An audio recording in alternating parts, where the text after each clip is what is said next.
Hi, I'm Nicole and I'm going to share with you a quick yoga for runners warm-up.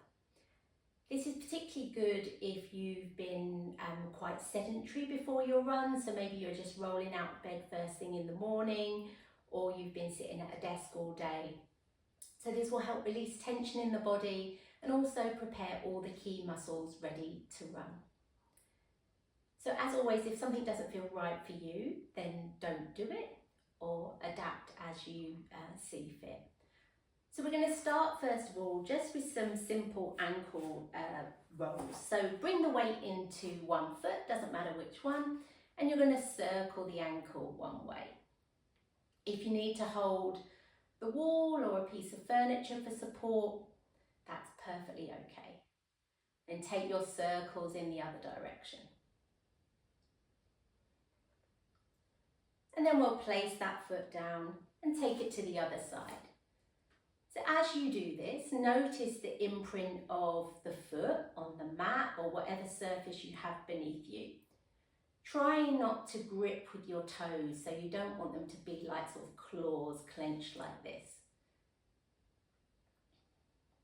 Lovely. Then we'll place that foot down. And again, you can continue to hold something for support if you need to. But if it's comfortable for you, we're going to lift up onto the toes and lower down. So a great way to wake up the feet, particularly if they've been in shoes all day.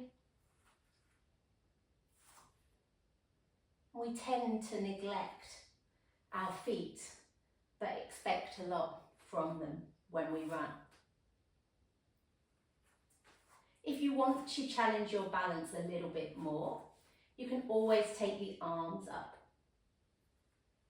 But just notice what this does to the back and the integrity of the movement. If you find it means the ankles start to splay out, then just stick with the legs. Just a couple more of these.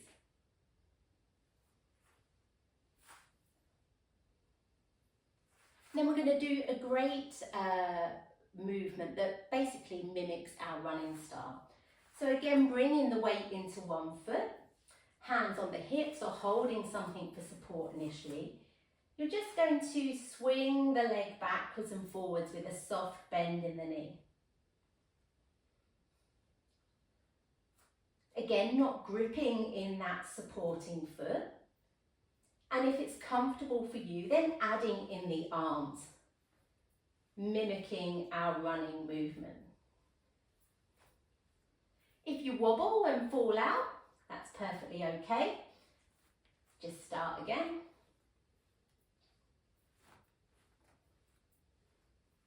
Couple more on this side. And then we'll take it to the other side. So bring the weight into the other foot this time. Lift the leg, just swing backwards and forwards first of all. Ooh. And a couple of things that can help with your balance is having what we call in yoga a drishti, or a focal point. So something that's not going to move. Also by inviting some length into the spine, which is also a great tip when we're running. So to run tall.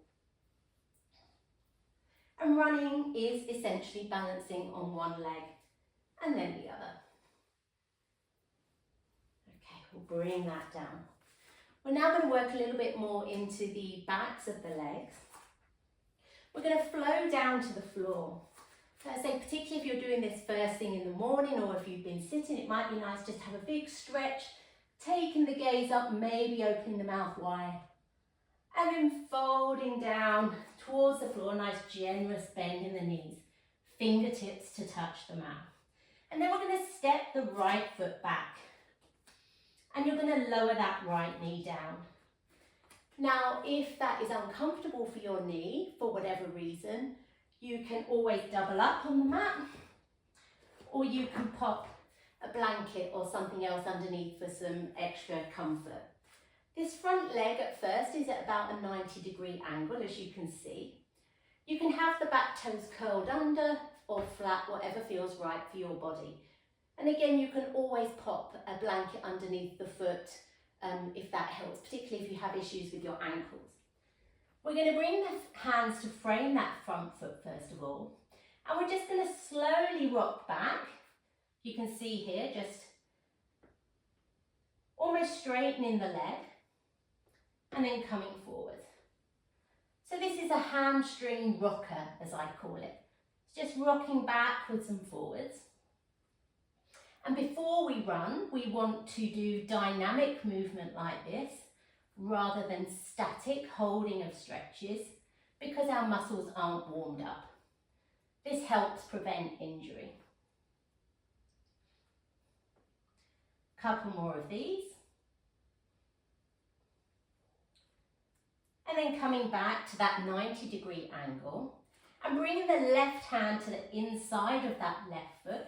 And you might need to shimmy the left foot a little bit further over to the left side of the mat. This time we're going to go into a lizard pose, lizard rocker. Again, rocking backwards and forwards. But this time it's working more into our hip joint. If it's not nice for you to have the foot on the floor in either of these movements, you can always rock back onto the heel if that feels nicer for you.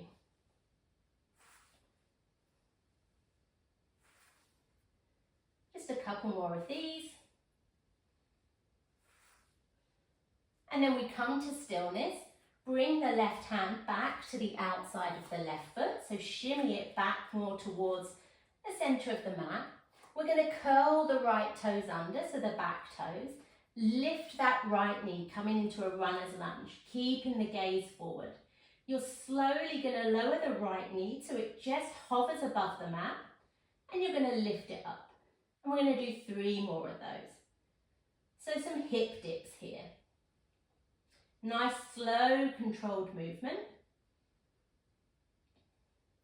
When you've done your last one, we're going to step that right foot forward to meet the left, coming into a forward fold, generous bend in the knees, and we're going to take it to the other side. So stepping the left foot back this time, lowering that left knee down. First of all, coming into our hamstring rocker, just rocking backwards and forwards. You don't have to do many of these. It depends how much time you've got, how the backs of the legs feel. Once more, coming to stillness, this time bringing the right hand to the inside of that right foot. Walking the right foot over a little bit more to the right side of the mat and rocking backwards and forwards in our lizard pose. So lizard pose is a great posture for runners. And there's lots that you can do from here.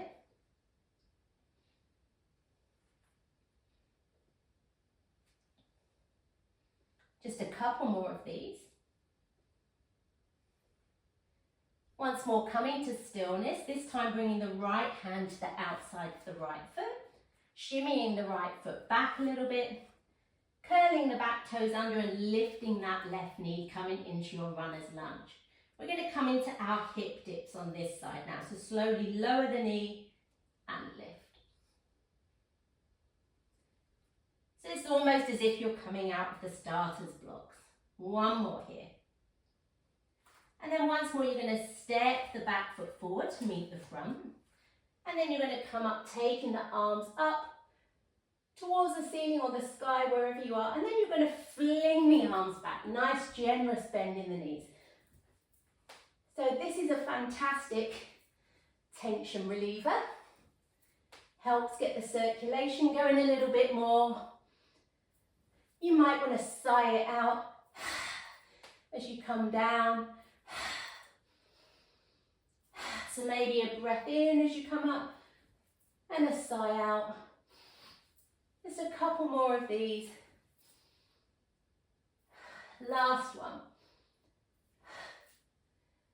And then the last little simple trick that I will show you, really in a way, is we often carry a lot of tension in our hands as we run, and we may not be aware of that. And obviously if we're holding tension in the hands, this is going to travel up the arms into the shoulders, might affect our posture as we start to round. So another thing that you can do is literally scrunch up the fist and then flick the fingers open. So it's almost as if you can imagine you've got water on the end of your fingertips, and you can do this a bit quicker if you want. And this is also something maybe you could do mid-run if you notice that you are clenching. Just a couple more of these. Great, so you're good to go. Enjoy your run and let me know what you think of this video.